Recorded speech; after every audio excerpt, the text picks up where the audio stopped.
En tant que président du Conseil français du culte musulman et au nom des musulmans de France, j'étais honoré de partager ce jour de grande joie, de voir un édifice, un bel édifice, finalement se concrétiser.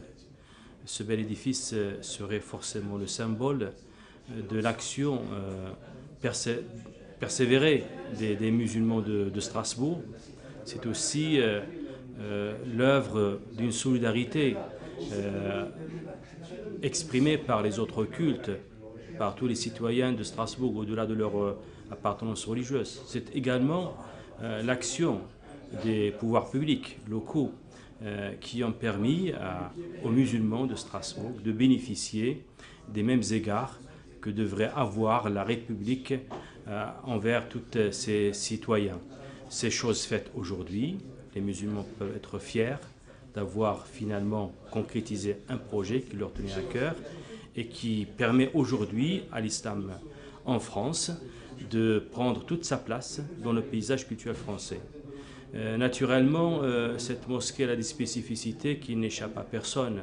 Son aspect architectural est exceptionnel. Il est bien ancré dans le paysage qui l'entoure. C'est dire que c'est un projet des musulmans de France, de Strasbourg, dans un cadre européen, et je pense que toutes les caractéristiques de cet ancrage y sont présentes.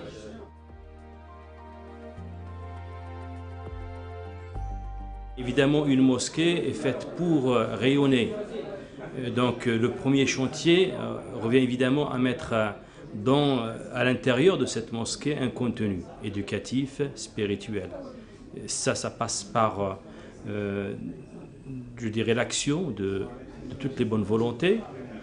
Ensuite, il appartient évidemment aux musulmans, après la création de mosquées et puis de l'animation de ces mosquées, pour qu'elles jouent son rôle pleinement, de construire d'autres outils nécessaires pour les musulmans de France.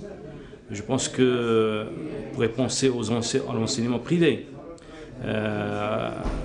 Bien que, je dirais, dans la période d'Alsace, peut-être il y a d'autres possibilités, notamment au niveau déjà des institutions présentes.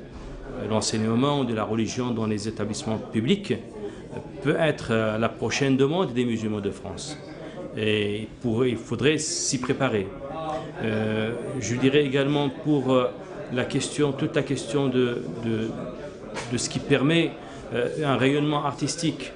Au moment où la France inaugure le pavillon des arts de l'islam au Louvre, Strasbourg, ville européenne, je pense qu'elle pourrait bénéficier de cet élan qui intervient en ces jours, de bénéficier de cet élan pour aussi permettre à Strasbourg d'avoir des structures qui rayonnent au sens culturel.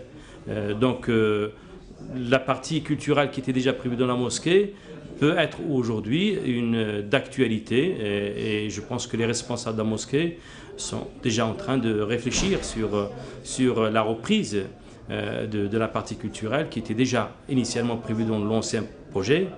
Je pense que c'est faute de moyens, surtout moyens financiers, moyens matériels, que cette partie culturelle n'a pas encore été, je dirais, initiée.